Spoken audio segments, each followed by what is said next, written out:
Television కి స్వాగతం. నమస్కారం. మీర్జా టెలివిజన్ కి స్వాగతం. వేప చెట్టుకు మామిడికాయ వీడియో వైరల్ ఏంది స్వామి, ఇది నేనెప్పుడో చూడలే.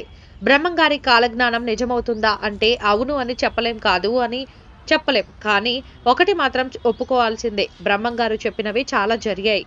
కలియుగంలో చాలా వింతలు జరుగుతున్నాయి, అందుకే విపత్తులు వస్తున్నాయి. చాలా మంది నమ్ముతున్నారు ఇదంతా బ్రహ్మంగారు కాలజ్ఞానంలో చెప్పారు అని. వాదించేవారు చాలా మంది ఉన్నారు. తాజాగా మధ్యప్రదేశ్ రాజధాని భూపాల్ ఒక వింత ఘటన చోటు చేసుకుంది. వేప చెట్టు కాశాయి. వేప చెట్టుకు గుత్తులు గుత్తులుగా వేలాడుతున్న మామిడికాయలను చూడడానికి ప్రజలు ఎగబడ్డారు. రాష్ట్ర మంత్రి ప్రహ్లాద్ సింగ్ పటేల్ నివాసంలో వేప చెట్టుకు మామిడికాయలు కాసిన వీడియో సోషల్ మీడియాలో వైరల్ మారింది.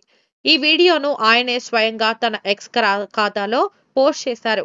ఈ వింతను చూసి తాను ఆశ్చర్యపోయినట్లు మంత్రి ప్రహ్లాద్ సింగ్ పేర్కొన్నారు. వేప చెట్టుకు మామిడికాయలు చూసి తన మనసు పులకరించిపోయింది అని రాసుకొచ్చారు. అంతేకాకుండా ఎంతో ప్రతిభ గల తోటమాలి ఈ ప్రయోగం చేసి ఉంటాడని, నిజంగా ఇది గొప్ప అద్భుతమని పోస్ట్ చేశారు. అంతేకాదు, మంత్రి ప్రహ్లాద్ పటేల్ ఈ సమాచారాన్ని వ్యవసాయ శాస్త్రవేత్తలకు తెలియజేశారు. అధికారులు ఆ వేప చెట్టుకు సుమారు 20 నుంచి 25 ఏళ్లు ఉంటాయని, వేప కొమ్మలో మామిడి కొమ్మ కూడా ఉందని చెప్పారు. అయితే వేప కొమ్మపై మామిడి పూత పడడం వలన ఇలాంటి సంఘటనలు జరుగుతుంటాయని వృక్ష శాస్త్రజ్ఞులు చెప్తున్నారు.